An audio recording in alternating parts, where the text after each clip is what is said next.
Moi, mon parti pris, c'est vraiment donc de dépoussiérer l'histoire, comme on dit tout le temps, mais en gros, ce que je voyais sur l'histoire en vulgarisation, ça m'ennuyait à mourir. C'est pas parce qu'on parle d'histoire qu'il faut qu'il y ait un fond de viol médiéval.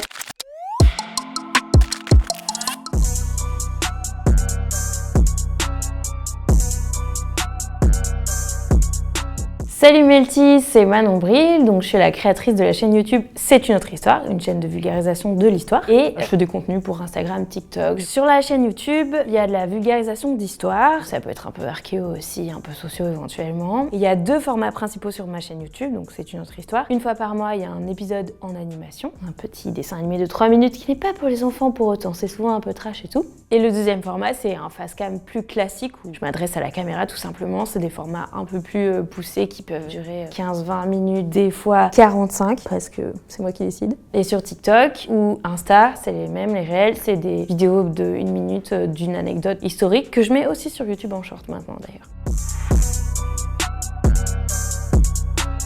J'ai commencé quand je faisais ma thèse d'histoire et j'avais participé à un concours qui s'appelle Ma thèse en 180 secondes, qui est organisé par le CNRS, où là c'est sur scène et en 3 minutes on doit vulgariser son sujet pour le grand public. Et j'avais trop aimé cette expérience de vulgarisation, donc après avec un ami caméraman qui est toujours mon réal et mon caméraman, on s'est dit on pourrait tester de faire une chaîne YouTube, donc on s'est lancé. En septembre 2015, c'était la première vidéo et c'était une vidéo dans ma spécialité, donc qui parlait de mythologie notamment et de réappropriation de la mythologie au fil du temps, parce que c'est là-dessus que j'ai fait mon doctorat.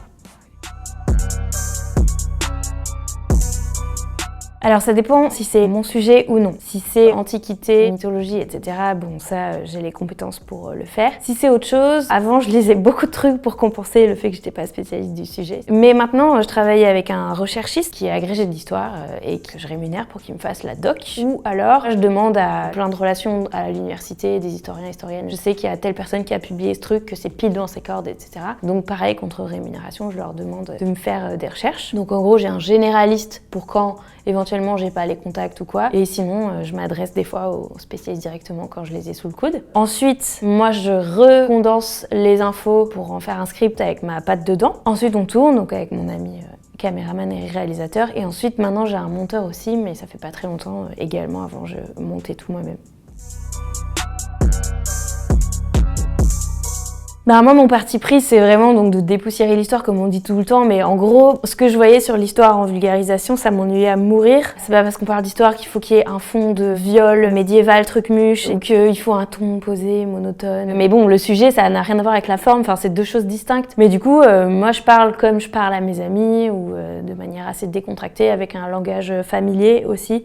Et c'est un parti pris total, parce que le but, c'est de surtout pas avoir un langage académique, et c'est pas parce que on parle d'un sujet sérieux qu'on est obligé de se donner un air. Et inversement, c'est pas parce qu'on dit des gros mots qu'on dit n'importe quoi. Moi, volontairement, c'est potache, c'est détendu, un ton qui permet aux spectateurs vraiment lambda de se sentir concernés et de s'identifier. On leur assigne alors un avocat et on démarre le procès. On finit par prononcer leur sentence, les animaux sont excommuniés. Ok, ça roule.